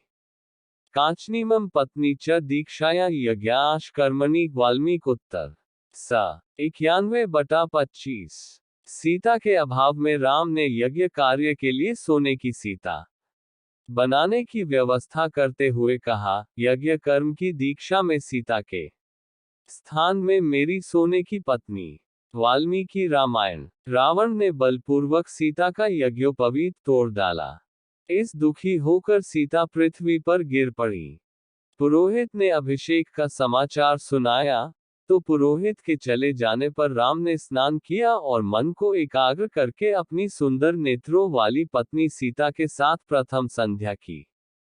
फिर प्रतिष्ठापूर्वक सामग्री के पात्र को लेकर विधि अनुसार परमात्मा की आज्ञा पालन के लिए अग्नि में घृत का हवन किया।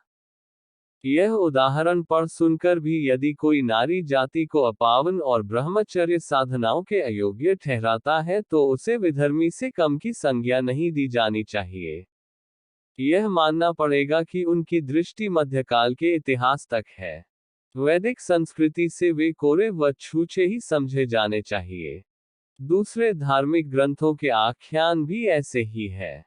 हारीतेनोक्तम द्विविधा स्त्रियो ब्रह्मवादिन्यः सद्यो वध्यश्च। हारीत ने कहा है, स्त्रियों दो प्रकार की होती है, हावादिनी और सद्योवधु। उनमें से ब्रह्मवादिनियों के लिए यज्ञोपवीत अग्निहोत्र वेदाध्ययन और अपने घरों में भिक्षा मांगना तथा सद्यवधु के लिए विवाह के उपस्थित होने पर यज्ञोपवीत करके विवाह कर देना चाहिए। ब्रह्मवैवर्त सफेद चमेली के रंग के शोभायमान रत्नाभूषणों वाली उस सुंदरी को नाग के समान सुंदर यज्ञोपवीत पहने देखा। यजमानः सपत्नीकः पुत्र पौत्र समन्वितः। यजमान अपनी पत्नी तथा पुत्र पौत्र सहित पश्चिम द्वार को प्राप्त होकर यज्ञ मंडप में। गोमिल 2,11,119। तब कन्या को कपड़े से ढककर जनेऊ पहनाकर पति अपने सामने निकट लाकर सोमो ददत मंत्र पढ़े। यह शास्त्रीय अभिवचन इस बात के प्रमाण है कि वैदिक काल से ही स्त्रियां आध्यात्मिक विकासधारा में पुरुषों के समान ही प्रमाणित हुई है। उन्हें रोका नहीं जाना चाहिए। क्योंकि उनकी श्रेष्ठता को अस्वीकृत करने, गरिमा की अवहेलना करने से पुरुष को व संपूर्ण समाज को क्षति ही उठानी पड़ती है।